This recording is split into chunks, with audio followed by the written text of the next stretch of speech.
Brought to you by Pizza Hut. Pizza Hut. Upgrade any pizza with ultimate cheese crust at just ₹75. Visit Pizza Hut store or order online. To you by My 11 Circle. Win first prize 1 crore and luxury car. Download now. एक बात बताइए, जब 16 साल की उम्र में आपने test cricket खेलना शुरू किया, और वसीम भाई आपने स्लेज तो किया होगा, ये हो ही नहीं सकता कि ना किया हो। नहीं, मुझे याद है जब इंडिया ने 89 टूर पे जब पाकिस्तान आना था, सो हम सुन रहे थे, अखबारों में आ रहा था कि यंग सेंसेशन आ रहा है इंडिया से, 16 ईयर्स ओल्ड। आई थिंक मैं 21 साल का था, 20-21 साल का मैं था। वकार आई थिंक 18 साल का मेरे ख्याल में था। शाहिद आफरीदी कितने साल के थे? वो उसकी किताब पढ़ ले तो ये पता लग जाएगा। सो हमने सुना, हमने कहा यार 16 साल का बच्चा कैसे अच्छा हो सकता है। 16 years old playing a test cricket for your country, वो हमें समझ नहीं थी आ रही। सो ऑब्वियसली पहला टेस्ट जब कराची में था तो सचिन विल टेल यू कि जब ये आया तो हमने सचिन पे थोड़ा अटैक भी रखा, गेंद से भी, मुंह से भी। But I think even at 16 ये आगे से उसने कोई रिएक्शन नहीं दिया। सो बॉलर जब बैट्समैन को कुछ when bowler have a go at a batsman, there is a reason behind it. Reason होती है टू अपसेट द बैट्समैन, ताकि उसको गुस्सा आए। जब उसको गुस्सा आए वो गलत शॉट खेले। सो दैट्स ये आइडिया होता है। मगर जो टॉप बैट्समैन होते हैं वो फिर काम रहते हैं, कोई आगे से जवाब नहीं देते। एट द मोस्ट आपको स्माइल कर देंगे, जो कि बड़ा अनॉय होता था। मैं I used to get very annoyed by people used to smile back and I am having a go at them. But उस टूर पे आई थिंक सचिन का जो सही मानों में पता लगा पाकिस्तान टीम को, एक वनडे था, वो रेंड ऑफ हो गया। तो उन्होंने I think 25 over 20 over game कराया Peshawar. So I think he smashed Abdul Qadir, one of the greatest spinners of all time, about 4 sixes or 5 sixes in an over. और तब पता लगा मुझे भी as a young kid कि this guy is something special। और उसके बाद उन्होंने बताया कि वो दुनिया के बेहतरीन, नहीं क्या, दुनिया के बेहतरीन बैट्समैन में से, अब जब भी नाम लेगा कोई दुनिया के 3 बेहतरीन बैटों में से टॉप पे ये होंगे। बहुत बढ़िया। Coming back to this sledging thing, आप सब बोल रहे हैं कि मेरी उम्र सिर्फ 16 थी। ये नहीं कि वसीम ने कहा कि मैच्योर्ड बैट्समैन चुप रहते हैं। मैं 16 था इसलिए मुझे कुछ समझ नहीं आ रहा था। तो मैं चुप था। मैं थोड़ा बड़ा होने के बाद मुझे पता, अच्छा ये बात कर रहे थे। वो हम पंजाबी में लगे हुए थे, पंजाबी हैं, तो मुझे बाद में समझ आएगी, उसको तो पंजाबी समझ नहीं आती। मतलब अनजाने में उनसे गलती हो गई। नहीं, जैसे टीम में हम ज़्यादा टाइम बिताने लगे और थोड़े अप नॉट से प्लेयर्स बढ़ गए, तो मैंने पहली बात की जो पंजाबी सीखा मैं थोड़ा। सनु भी पंजाबी आंधी है थोड़ी थोड़ी। तो उसके बाद पाजी हूं आंधी है। तो उसके बाद जो बातें करते थे समझ लेते थे, मगर फिर भी वैसे ही रखते थे कि ना कुछ समझ नहीं पा रहे। और उनके जो भी प्लान्स चल रहे थे, हम बॉलर्स थे, 1-2 जुमले बोलते हैं जो हिंदी नहीं भी आती वो समझ आ जाते हैं। वो चीजें तो समझ आ जाती हैं, 2 जो है।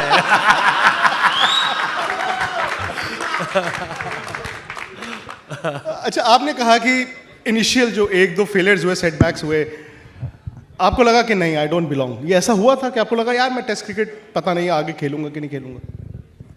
नहीं, मुझे ऐसे फीलिंग था कि जब मैं पहले बैटिंग करने गया, कराची में मैच थी और वसीम मुझे बॉलिंग कर रहा था। तभी वसीम तो वाज गोइंग फुल स्टीम।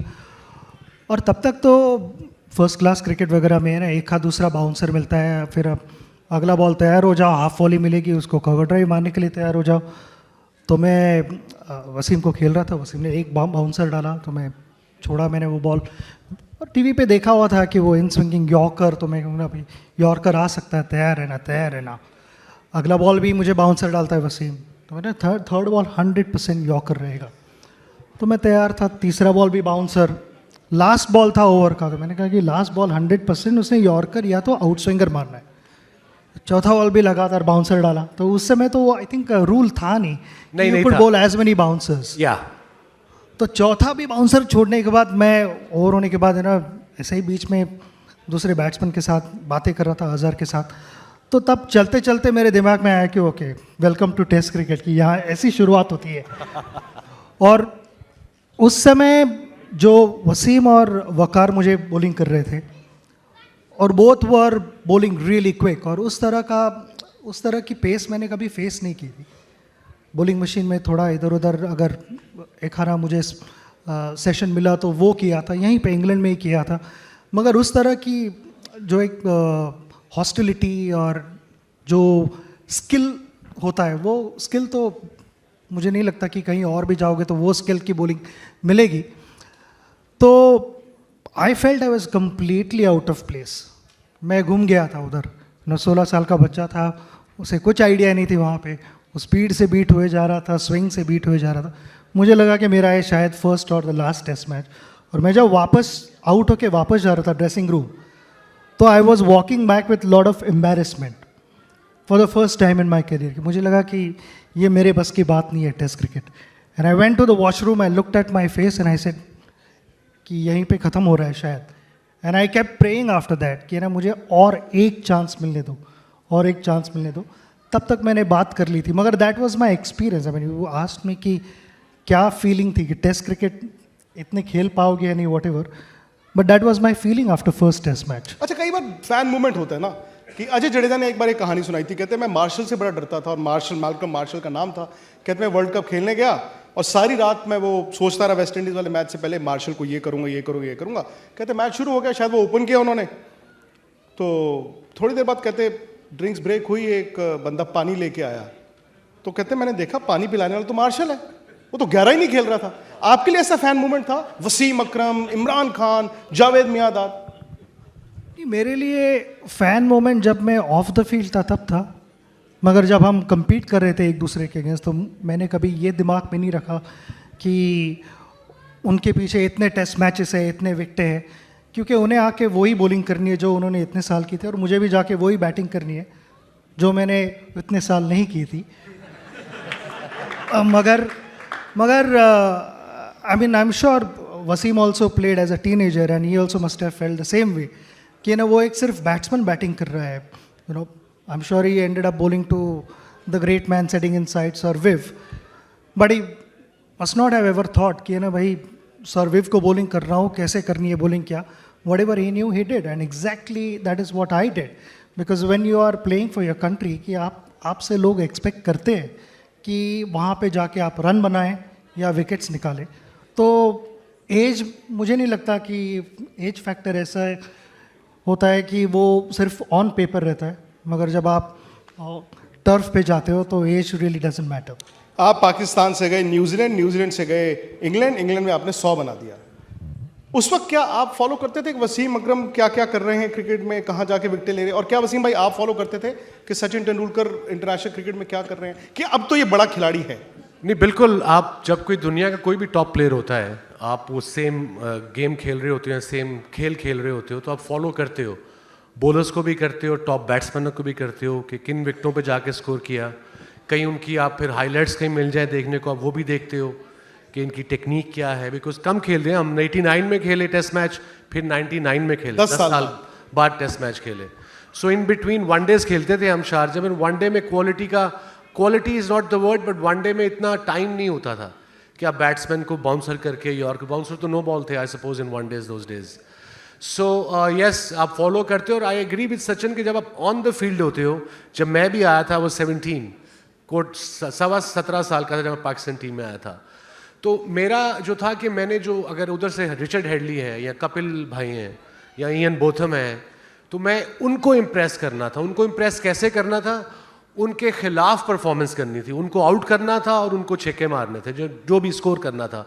सो मैं उनसे कंपटीशन करता था to impress them, and in process obviously मेरा भी कॉन्फिडेंस फिर हाई हो जाता था। आप रिस्पेक्ट ज़रूर करते हो ऑन द फील्ड, मगर आप ये भी चाहते हो कि अगर मेरे सामने अगर ऑलराउंडर है तो ये स्कोर ना करे और ये विकेट ना ले। एक कंपेटिटिव जो कंपटीशन जो होता है ना आपके जेन में, वो on end of the field भी रहता है।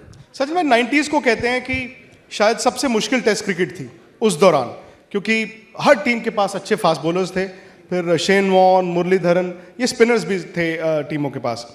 क्या आपको रिग्रेट है कि यार 89 से 99 आप पाकिस्तान के खिलाफ टेस्ट क्रिकेट नहीं खेलने को आपको मिला, जब पाकिस्तान की टीम अपनी पीक पर थी? वेल, पीक पर थे तब हम ऐसे वैसे मैचेस शारजाह, खेले टोरंटो। यहाँ पे एक्चुअली कुछ एग्जीबिशन मैचेस भी खेले थे और टोरंटो में खेले थे और शारजाह में खेले थे, मगर अगर एक प्रॉपर टेस्ट सीरीज़ देखी जाए तो वो टेस्ट सीरीज़ तो नहीं खेले थे। And that was one period जो मुझे लगा कि काफ़ी 10 साल 89 to 99 एंड 99 की जो मेमोरी थी जो हमारी कि वो एक सीरीज़ हो रही थी और चेन्नई में हुई, that was also an incredible memory. मगर वो बीच में 10 साल नहीं खेल पाए जहाँ वी फेल्ट कि ना वहाँ से भी वसीम, वकार, मुश्ताक, सकलेन, आकिब सब थे। But what I actually feel is we also ended up playing Sahara Cup about 5 years in a row. Toronto में। तो कंपेटिटिव मैचेस हो रहे थे, सिर्फ टेस्ट क्रिकेट नहीं हो रहा था मुझे लगा।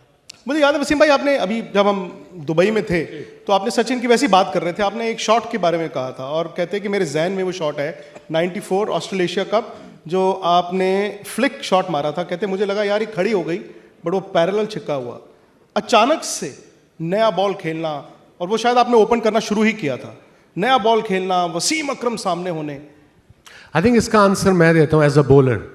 जब प्रॉपर बैट्समैन आके दोज डेज में 15 ओवर का पावर प्ले था, you can allow 2 fielders outside the circle, 15 overs. So जब कोई पिंच हिटर आता था, फॉर इंस्टेंस जयसूर्या या शाहिद अफरीदी या उनका एक कीपर था कालू विराट, रमेश कालू, या तो वो उनको एज अ बॉलर मुझे पता था कि मेरे पास चांस है, मुझे 1-2 मार देंगे मगर आउट हो जाएंगे। जब प्रॉपर बैट्समैन आता है ना, जैसे ये आए, तो हमें ये होता था बैक ऑफ माइंड कि एक तो इसने आउट भी नहीं होना और इसने प्रॉपर क्रिकेटिंग शॉट्स मारनी है। सो मार्जिन जो होता है आउट होने का वो बड़ा कम हो जाता है। जब से इसने ओपन शुरू की, इंडिया ने वनडे ज़्यादा जीतने शुरू कर दिए, इसका स्कोर भी ज़्यादा होना शुरू हो गया। Because I think before used to play at number 4, number 6 as well. So opener जब ही आया तो आई थिंक बॉलर्स तब काफ़ी परेशान हुए, बिकॉज एक प्रॉपर टेक्निक के साथ खेलता था, गलत शॉट मारता नहीं था। मिड 90s में स्लेजिंग चल रही थी कि तब आप छोड़ चुके थे कि दीवार से बात हो रही है? नहीं, दीवार से बात हो रही है। स्लेजिंग तो चलती रहती है, वो कैसे छोड़ सकते हैं? तब तक तो वो तो अभी भी चलती है। तब तक तो सानू थोड़ी पंजाबी आ गई थी। It varies. आप स्लेज उस बैट्समैन को करते हो जो अपसेट होता है, जो आगे से गुस्सा है, जिसे जो आगे से काम, इन्होंने कभी नहीं रिएक्ट किया। ये काम रहता था। कोशिश की इसको स्लेज करने की, मैंने भी, शुएब ने भी, आई थिंक वकार ने भी की, बट देन वी रियलाइज कि इससे कोई रिएक्शन नहीं मिल रहा, बल्कि ये और मोटिवेट हो रहा है। कुछ बैट्समैन और मोटिवेट हो जाते हैं ना, तो आपको एज अ बॉलर साइकी होनी कि इसको मोटिवेट करना है या कि इसको कई गुस्से में आके आपको छिक्का मार के फिर आउट हो जाते थे। So that was the idea. This guy was the opposite. ये और काम और रोकना शुरू करते थे। मैं गए अब तो। और कई बार तो ये आपके जो हीरो हैं सर विव रिचर्ड्स, चूंकि अंदर बैठे हैं, इनके बारे में 80s में यही कहते थे कि the best way to get him out is to bore him. Bore कर दो वो आउट हो जाएंगे, आप उनको एंगेज करके रखोगे तो वो बहुत पिटाई करते थे। तो आपके लिए रोल मॉडल विव रिचर्ड्स। मेरा ऐसे एक एक्सपीरियंस था, मगर वो इंटरनेशनल मैच में नहीं था, रणजी ट्रॉफी मैच में था, जो मेरी लास्ट रणजी ट्रॉफी मैच थी हरियाणा लाली में। और अजय जडेजा कैप्टन थे ऑपोजिट टीम में, तो मैं अजय जडेजा को ठीक से जानता हूँ कि उसकी आदत क्या है। वो पहले आके अगर प्रेशर में रहेगा तो आके सबसे बात करेगा फील्डरों के साथ वगैरह। तो मैंने टीम को पहले ही कह के रखा था कि अजय जडेजा से कोई नहीं बात करेगा। वो आके ये भी पूछेगा कि घर में कैसे सब, माँ जी को नमस्ते सलाम कहना सके, कुछ नहीं बोलना, एब्सोल्युटली कुछ नहीं। तो उसने मुझे ही पकड़ लिया, तो मेरे से 10 फुट डिस्टेंस पे था और मुझे स्किपी बुलाता है, तो मुझे कह रहा स्किपी क्या हाल है, कैसे चल रहा, और I am just looking through him, क्योंकि मैंने ही बड़ा लेक्चर दिया था टीम में कि अगर कोई बात करेगा तो देखो, वो मुझसे ही बातें कर रहा था। तो दीज आर द थिंग्स कि बैट्समैन कोशिश करते हैं कि अगर उन पे ज़्यादा प्रेशर रहे तो कैसे रिलैक्स होना है। तो we find ways, because eventually what you have to be is वो 22 यार्ड में कंफर्टेबल कैसे रहते हो, because you are looking to own that space. तो वो ही होता है, बॉलर की भी तो वही कोशिश होती है कि how to make our lives uncomfortable, and our theory is to if the moment we start owning that space then we dictate terms. मैदान के बाहर वसीम भाई आपके कितने अच्छे दोस्त हैं? क्योंकि मैंने अभी जो एक्सपीरियंस किया 20 मिनट पहले, आप वहाँ से चलते चलते परिवार की बात कर रहे हैं कि फैमिली का है। ठीक 20 साल पहले 99 सीरीज से पहले मुझे याद है एक वीडियो भी है कि चेपॉक में भारत की टीम प्रैक्टिस कर रही है, आपकी टीम आती है, आप कप्तान हैं और आप आके इनसे बात करते तो यही बात परिवार की होती है। I think we also हम हमेशा we got along very well off the field. Hello किया, families को जानते हैं एक दूसरे की. I've been to his place in Bombay. बड़ा ज़बरदस्त होस्ट है भी सचिन by the way. बुलाए तो ज़रूर जाना next time. बड़ा अच्छा मैंने सुना है सचिन भाई कुक भी बड़े अच्छे हैं, प्रॉन्स वगैरह बड़े अच्छे बनाते हैं. हाँ खाना हमें मौका नहीं मिला. घर का खाना खिलाया था proper. हमें मौका नहीं है. Yeah. इंग्लैंड में I can cook. I enjoy cooking. I enjoy cooking for my friends. Sir lunch. तो ये दोस्ती mutual respect as a cricketer भी होती है या फिर इंसानों की दोस्ती बन जाती है? कई बार होता है ना, आप वक्त बिताते हैं तो फिर आप एक दूसरे को बेहतर जानते हैं, या वो म्यूचुअल रिस्पेक्ट थी एक क्रिकेटर के तौर पे? The great Wasim Akram, the great Sachin Tendulkar. I think जो क्रिकेट खेलते हैं वो ऑन फील्ड होता है. जब आप फील्ड छोड़ के बाहर जाते हो तो एज अ पर्सन रिस्पेक्ट होना बहुत ज़रूरी है. बहुत सारे क्रिकेटर्स मैंने देखे हुए जो on field they have been champions, मगर जैसे ही फील्ड से बाहर जाओ तो somehow you don't get along with them. तो Wasim is not one of them. तो वो ही हमें अट्रैक्ट किया, मैं समझूंगा कि एक दूसरे से कि ना हम एक दूसरे से बैठ के बात कर सकते हैं, फैमिली के बारे में बात कर सकते हैं. एंड आई थिंक उससे भी रिस्पेक्ट बहुत बढ़ती है. सिर्फ अच्छे क्रिकेट खेलने से रिस्पेक्ट नहीं बनती. मुझे लगता है कि अच्छे इंसान रहने से रिस्पेक्ट और भी ज़्यादा बढ़ती है.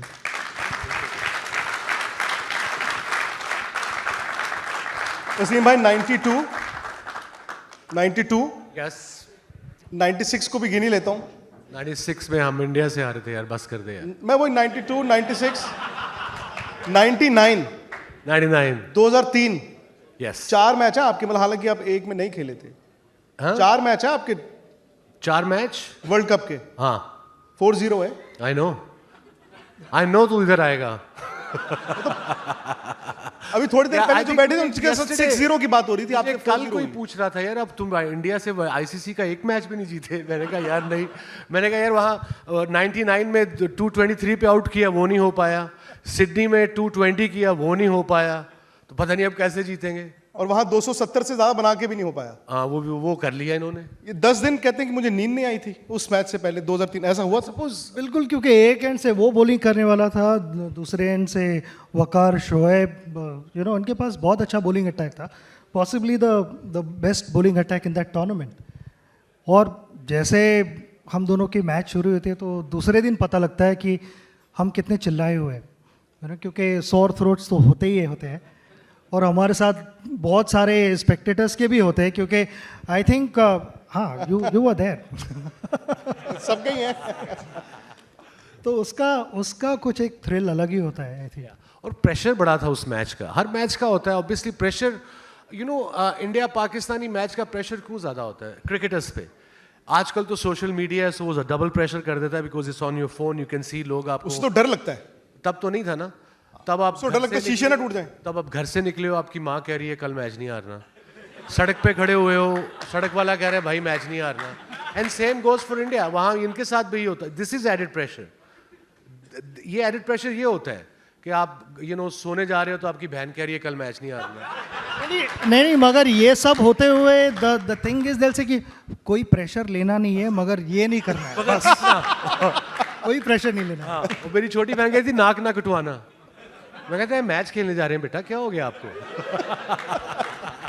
और जैसे सचिन भाई कह रहे हैं उसके ऊपर ये कहना कि नहीं प्रेशर नहीं है, मतलब कमाल. लोगों को समझ नहीं आता कि प्रेशर बिल्ड कैसे होता है. जस्ट बिफोर द गेम तो इट हैपन्स, बट गेम के 2-4 दिन पहले, इंडो पाक के मैच से पहले, आजकल तो सोशल मीडिया पर लड़के पढ़ते होंगे ना कि हारना नहीं है, हारना नहीं है, हारना नहीं. तो उससे एडेड प्रेशर वो होता है आप पे. देन वही प्लेयर परफॉर्म करते हैं जो उस प्रेशर को हैंडल कर पाए. You have to forget everything before the game. आप लोग कैसे करते थे? आपकी जनरेशन कैसे करती थी? अब I used to sleep early. I mean, जब जवान था तब नहीं, थोड़ा एंड में आके. तो जो अर्ली था वो how early and how late was that early? मतलब जवानी में भी और बाद में भी. वर्ल्ड कप के मैचेस में तो world cup is a world cup. It's the ultimate for every cricket, every sportsman. I suppose any world cup is. तो उसमें आई थिंक जब जवान थे तो सुनते कम थे. 12 2 बजे 3 बजे कभी सोया के फर्क भी नहीं था पड़ता यार. वो 30 के बाद फर्क पड़ता है. सही बात है. वो लेट नाइट 30 के बाद भी कहाँ पड़ा है? नहीं पड़ा भाई. अगले 6 दिन होश ही नहीं आती थी यार. मगर आई सपोज आजकल cricket has changed a lot. You know, whatever I've noticed, I might be wrong, but the fun is gone out of off-the-field fun. I suppose professionals तो हम भी थे, but कुछ ज़्यादा ही कुछ हो गया है, you know, professionalism. I suppose it's good for the game. Game has improved leaps and bounds. कितनी उसमें skill level कितना बढ़ गया है. Bowler की skill कम हो गई है मेरे ख्याल में, but batting skill has improved a lot. आपकी सेंस ऑफ प्रेपरेशन कैसे होती थी? आप कैसे एक गेम को अप्रोच करते थे?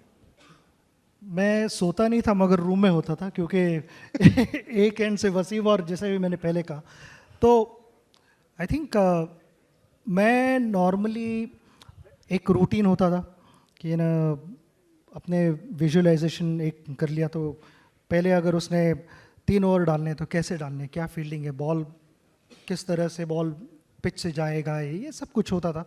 थोड़ा सबकॉन्शियस माइंड मेरा वर्क करने लगता था कि मुझे पता है कि ना मैच पास में आ रही है और I need to get ready. And that is how पहले ऑलमोस्ट 10-15 साल तो मैं मैच के पहली वाली रात नहीं सो पाया. I just couldn't sleep, so I would be tossing and turning till like 3:30-4 AM in bed. And then उसके बाद 10-15 साल होने के बाद I started understanding myself better and I started accepting कि ना ये ऐसे ही होने वाला है. It really doesn't matter. If I can't sleep, I feel like watching television, I am going to watch television. तो वसीम भाई का बेटर था फॉर्मूला. वो सोने की कोशिश ही नहीं कर रहे थे 3 बजे तक. तो मेरा एक्चुअली वैसे था, मेरा थोड़ा डिफरेंट था. And I would also go bye my feel कि प्रैक्टिस भी कैसे करनी है. तो मैं हमेशा यही समझता था कि ना बैट पे बॉल कहाँ लग रही है उससे कॉन्फिडेंस बिल्ड होता है. तो वो एक साउंड होता है, उसका जो एक कॉन्टैक्ट रहता है तुम्हारे दिमाग के साथ, and that conveys lot of message. कि ना उसको आइदर वो एक पॉजिटिव पावरफुल मैसेज होता है या तो एक वीक मैसेज होता है जिसमें थोड़ी वल्नरेबिलिटी होती है. तो उस पर मैं बहुत फोकस करता था कि ना वो साउंड क्या कन्वे कर रहा है. अगर वो साउंड सॉलिड स्टेटमेंट देने वाला साउंड होता था तो I didn't need any practice. I felt okay, I am in good space, I don't need to practice. और उसका एग्जाम्पल है 2003 वर्ल्ड कप में I just had 1 net session पूरे टूर्नामेंट में. तो we are about day for about 50-55 days. उसमें मैंने एक नेट सेशन किया है क्योंकि I could hear that sound when I was doing throw downs. I could hear that sound, so I relied a lot on my feel. तो उससे वो मेरा प्रिपरेशन होता था. नहीं, तो इसका मतलब ये है कि कभी कभी तैयारी ना करना बेहतर है, क्योंकि उस वर्ल्ड कप में आपको याद होगा वसीम भाई, इंजी भाई ने शायद 19 किलो वेट लूज किया था और रन भी शायद 19 ही बने थे पूरे वर्ल्ड कप में. वो उन्होंने एक बार बोला था, कहते मैंने इतनी मेहनत की, मैंने 19 किलो अपना वजन कम किया 2003 वर्ल्ड कप, और पूरे वर्ल्ड कप में रन भी 19 बने. तो आपने ठीक किया, एक ही नेट सेशन किया, पर आप उसमें गारफील्ड सोवर्स ट्रॉफी मिली थी आपको. बट वो रिग्रेट था क्योंकि पहला वर्ल्ड कप फाइनल था आपका और इंडिया हार गया. Yes, I think it was one of the biggest disappointments of my life, क्योंकि हम उस टूर्नामेंट में इतनी अच्छी क्रिकेट खेले थे. उसके पहले when we played in New Zealand, तो वनडे मैचेस में ज़्यादा स्कोर्स नहीं हो रहे थे क्योंकि they kept rather lively tracks, और 180-200 was a winning total for sure. तो batsman were not in good space, bowlers को फॉल्स कॉन्फिडेंस मिला था. तो सब यही सोच रहे थे. इनफैक्ट फ्लेमिंग ने एक स्टेटमेंट भी दी थी उस सीरीज़ के बाद कि the bowlers have gained false confidence and batsmen are looking for weaknesses which don't exist. South Africa में गए तो जो मैं साउंड के बारे में बात कर रहा था वो सुनाई नहीं दे रही थी. वो साउंड सुनने में थोड़ा टाइम लग गया, और जैसे जैसे वो पीक होता गया हम वर्ल्ड कप के फाइनल तक गए थे. और the only team that we lost to was Australia in that entire tournament. 2 बार हम हारे. एक पहले दूसरा मैच खेल रहे थे वो हारे against Australia, and then the finals. But I felt कि हम ज़्यादा चार्ज अप थे, और कभी कभी दैट जो अग्रेशन होता है मगर वो कंट्रोल्ड अग्रेशन नहीं होता, तो उसका रिजल्ट नहीं लगता है जैसे चाहिए वैसे. तो हमारा अग्रेशन था मगर वो कंट्रोल्ड अग्रेशन नहीं था. If given a chance again we would approach that game differently. Wasim भाई, आप एक बैट्समैन अगर चुने सचिन के अलावा, वो कौन होगा जिसने आपको बहुत परेशान किया हो? Yeah, it's very difficult to pick one. I played about 20 years. जो हर एरा के ग्रेट्स के साथ खेला हूँ. एक तो अंदर बैठे हैं, वो सर विवियन रिचर्ड. तो बहुत पिटाई लगाते थे. वो बदमाश था यार पूरा. आप कुछ भी बोल दीजिए, उनको हिंदी नहीं समझ आ रही. हम पतले पतले बच्चे, छोटे छोटे, वो इतना बड़ा जिन का जिन. और विदाउट हेलमेट पहन के आता था. You know, people ask me a complete cricketer or a complete package in cricket. If I have to pick one name, it has to be Sir Vivian Richards. It was his aura. It was his aura, the way he used to walk, the way he used to feel, and obviously he was a brilliant captain, and apart from that, one of the greatest batsmen of all time. It was the whole aura I'm talking about around him. His charisma, his everything was stylish. And look at him now, he's 60 something, he still looks like, you know, he still looks good. He's 70? Almost. Sir Viv, how old are you? I think वहां से आवाज आई है कुछ. 58. आप वसीम भाई को कहाँ देखते हैं हिस्ट्री ऑफ क्रिकेट में, हिस्ट्री ऑफ टेस्ट क्रिकेट में overall? Oh, I think again I would repeat the same thing what he has said. कि one of the greatest of all times because जब quality fast bowling की बात होती है तो his name is right up there with anyone else. And बाद में मुझे लगता है कि इतने अच्छे bowlers क्रिकेट खेल चुके हैं.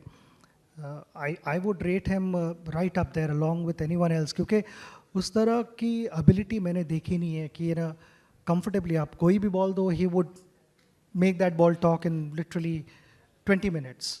शायद ज़्यादा ही बोल रहा हूँ 20 minutes मगर to be on safer side I think so I would rate him as good as anyone who has played cricket. और ये जो 90s में रिवर्स स्विंग आई, उस वक्त तो वनडे क्रिकेट भी लाल बॉल से होता था, रिवर्स स्विंग तो होता था, तो उसको आपने कैसे तोड़ने की कोशिश की? क्योंकि वसीम भाई तो नए नए. आई थिंक सचिन ने स्टार्ट कर दी ओपनिंग, सो वो शुरू में अटैक कर देता था. यू नो नए गेंद से पहले 15 में, तो जब तक रिवर्स स्विंग का मौका आता था by the time I think वो 100 करके वापस चला गया होता था सचिन बाय देन. नहीं बट उसमें एक रिस्क ये भी है ना कि बॉल की जितनी आप पिटाई लगाओगे बॉल भी उतनी जल्दी खराब होगा. बॉल भी तो खराब होगा जितनी पिटाई होगी. नहीं आई थिंक तब एक बॉल लगता था वनडे में, बाउंसर नो बॉल था, so it was bit unfair for bowlers, but that's why I think reverse swing really worked well for Pakistanis. And it's not, अभी भी अगर मैं गेंद बना के किसी को दे दूं वो दोनों स्विंग नहीं कर पाता. वर्ल्ड क्रिकेट में आजकल 2 स्विंग बंद हो गए रिवर्स स्विंग से. I know umpires you know reverse swing होना मुश्किल हो गया है, but still it's an art you have to learn by practicing. You know, yesterday I was on air with Afghanistan and Australia game, so I played 10 years for Lancashire. तो मैंने अपने stat value का ज़रा देखी, मैंने first class one-days नहीं Lancashire से कितने ओवर किए हैं.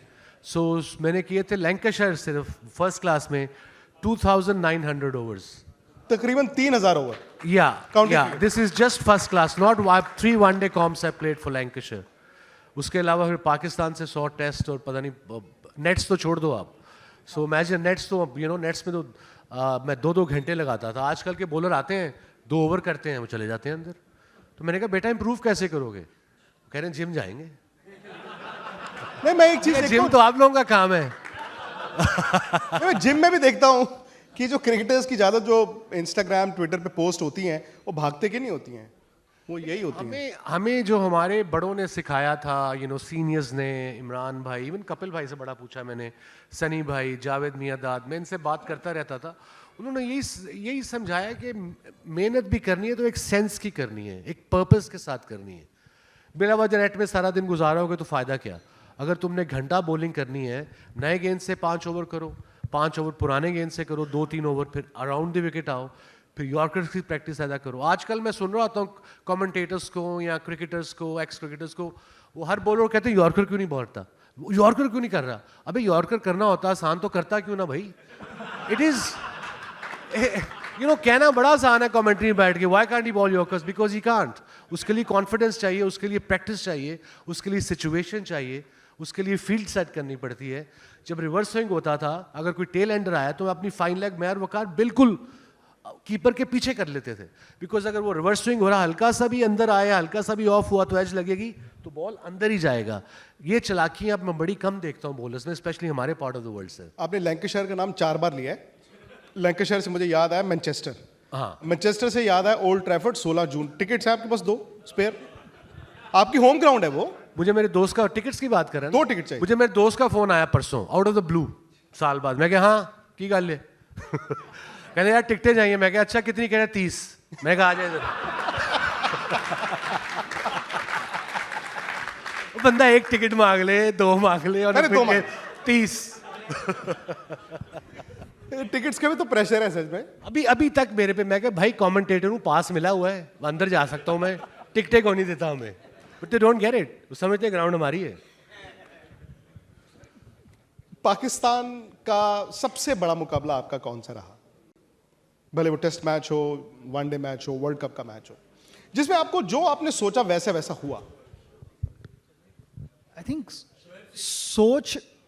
सोचते बहुत कुछ, मगर कभी कभी वो होता नहीं है। मगर एक मैच अगर मुझे सेलेक्ट करनी है तो 2003 वर्ल्ड कप, क्योंकि वो जब आइटनरी अनाउंस की गई थी, तो जैसे कि वसीम ने भी पहले कहा कि है ना, जो भी हो जाए, किसी से भी हारो मगर यहाँ पे जीतना है, तो हमारा भी वही मैसेजिंग था कि और जो भी हो जाए वर्ल्ड कप में नो प्रॉब्लम, ये मैच जीतना है। नहीं वो उस मैच का हाँ, कि उस मैच का आई थिंक बिल्डअप ही कुछ बिल्डअप ही ऐसा था, किया अगर था। आप तो थे नहीं, आई थिंक आप पैड करके चले गए थे। बॉलिंग हमने की ना सेकंड, लंच दोनों टीमों का साथ था, तो भज्जी और यूसुफ की लड़ाई हो गई। अच्छा, लड़ाई, और एक दूसरे के जिगरी दोस्त, they are having a go at him. मैंने उठ के दोनों को निकाली भी गाली, किस मैं कहा, बात बस पे? करो यार, कुछ शर्म करो थोड़ी सी। किस बात पे? I am not telling you now, अभी आएंगे। बाद में बताऊंगा। अच्छा, फिर? नहीं, फिर उनको समझाया, मैं कहा बेटा प्रेशर का मैच है, एक दूसरे से मजाक नहीं करो। सुबह मैंने उन्हें कहा कि प्रेशर का मैच है, एक दूसरे से मजाक कम करो, सुनी नहीं, मजाक में लड़ाई होगी दोनों की बाय लंच। फिर खाई मेरे से उन्होंने झिड़कियाँ, मैंने कहा हाथ में लाओ, फिर हाथ में लो आया, फिर उनके अपने कमरे में चल, तो अपने कमरे में चल, बाद में मिलते हैं। इन्होंने तो सिर्फ आइसक्रीम खाई थी शायद लंच में। प्रॉब्ली आई थिंक जब बैटिंग करने, गर्मी भी थी, जब बैटिंग करने जा रहे होते हो, सो आई सपोज मैं भी अगर बॉलिंग करने जा रहा हूँ तो भूख आपको कमी लगती है, you don't feel hungry at all. तो उस मैच की आप बात बता रहे थे कि नहीं, वही तो मैं ड्रेसिंग रूम में वो लड़ाई हुई, मैंने सुना था, मैं था वहाँ पे, मगर मैंने कहा कि मुझे मेरी एनर्जी यहाँ पे नहीं वेस्ट करनी है, मैं वो ड्रेसिंग रूम में जाऊँगा, वो मेरी एनर्जी भी space ले में गया वो। रहूँगा। मैंने अपने ईयरफोन्स लगाए, म्यूज़िक सुनना शुरू किया, और एक ही बात कही 12th मैन को कि मुझे एक बहुत बड़ा बोल आइसक्रीम का लेके आना और एक बनाना चाहिए। तो वो मैं खा रहा था, और मैंने बताया था कि जब अंपायर्स बाहर जाए तभी मुझे इशारा करना है, तब तक मुझे डिस्टर्ब नहीं करना है बिल्कुल। तो आई वॉज लीस्ट बॉदर्ड कि क्या हो रहा है ड्रेसिंग रूम में, कौन क्या कर रहा है, क्या कह रहा है, क्योंकि ऐसा झगड़ा होने के बाद उसके थोड़े वो ट्रेमर्स के बाद वो आफ्टर इफेक्ट्स थोड़े चालू रहते कि इधर उधर ड्रेसिंग रूम में थोड़ी बातें नहीं, वो कुछ ऐसे ही कहे जा रहा था, तो मैंने भी नहीं छोड़ा, वो सब कुछ होता है। तो I didn't want to get into that. तो मैं सुन रहा था, और उसमें फिर मेरी और वीरू की बहुत बातें चल रही थी। पहले वीरू कह रहा था भाई ये मैच में आज पहला बॉल आप खेल लो, वसीम डालने वाला है, पहला बॉल आप खेल लो, और मैं बोले जा रहा था मैं नहीं खेलता हूँ, मैं थोड़ा सुपरस्टिशियस हूँ, मुझे नंबर 2 अच्छा लगता है, तो मैं नॉन स्ट्राइकर्स एंड पे रहूँगा। तो हम नीचे जा रहे हैं, फिर भी वीरू मुझे बोला भाई यार क्या कर रहे हो यार, आज का खेल लो यार, मुझे लग रहा है मैं नॉन स्ट्राइकर हूँ।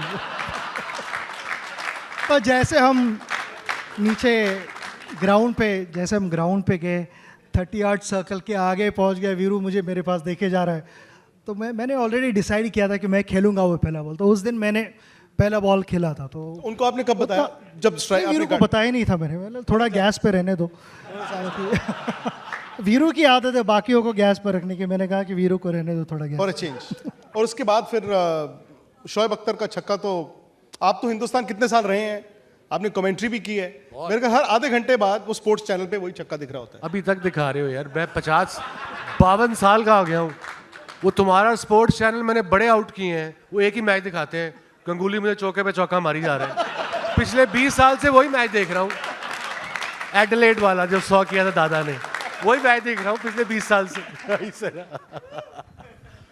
लेकिन उस जीत के बाद फिर सेलिब्रेशंस, अनबिलीवेबल सेलिब्रेशंस, क्योंकि फ़ोन पे तो बात हो रही थी और हमारे रिलेटिव सब फ़ोन है ना ऐसे हवा में पकड़ रहे, क्योंकि वहाँ पे क्रैकर्स वगैरह बर्स्ट हो रहे थे, सब कुछ चालू था ये सेलिब्रेशंस। और उस रात हम बाहर गए, तो मेरा दोस्त था मेरे साथ, हम सारी टीम चली गई सेलिब्रेट करने के लिए कि आज तो सभी ने इकट्ठा बैठना है और सेलिब्रेट करना है, तो सब गए बाहर। तो आई थिंक अबाउट 10:30-11 बज गए थे तो सारे रेस्टोरेंट्स बंद होने शुरू हो गए थे स्लोली स्लोली। तो वहाँ पे ऐसे एक स्टॉल था जहाँ पे चाइनीज़ फूड सर्व कर रहे थे, तो हमने कहा कि वहीं पे जाके स्टॉल में हम खाना खा लेते और फिर जाते वापस होटल। तो मेरा दोस्त वहाँ से वापस जा रहा था उस मैच के बाद, तो मैंने कहा कि मेरा एक पार्सल है, can you please carry that parcel for me. तो सर नो प्रॉब्लम, मेरे को अभी देना तो फिर कल सुबह तुम्हें जगाने की ज़रूरत नहीं है। तो I handed over the parcel to him. तो हम वापस जा रहे हैं गाड़ी में एंड आई सेड कि वो मेरा पार्सल ज़रा संभल के रखना, इंपॉर्टेंट चीज़ है उसमें, आई कम टू दैट। तो उसने कहा oh I don't believe this, I forgotten the parcel. मैंने कहा कहाँ भूल गए? तो वो स्टॉल पे वहीं जहाँ वो लिटरली 4 पहिया जैसे लगे थे वहाँ पे, वहीं पे नीचे रखा था मैंने, एक एडिडास के बैग में था, तो वहीं पे छोड़ आया मैं। बट आई नो द उस स्टॉल का नंबर, तो मैं फ़ोन करके बोलता हूँ कि वो पार्सल रख लेना। तो he calls up and he says कि ना ऐसे मैं स्पोर्ट शू मेरे भूल गया हूँ एडिडास बैग में, वो रख लेना, वो है क्या वहाँ पे? तो लेडी सेड यस वहाँ पे है। तो कोइंसिडेंटली अभी मैं रिवील करूँगा कि those 3 man of the match awards which I had one. 3 घड़ियाँ थी जो वर्ल्ड कप के man of the match award, तब वो गोल्ड की घड़ी थी ना वो? बिल्कुल हाँ, बिल्कुल मुझे भी मिली थी एक।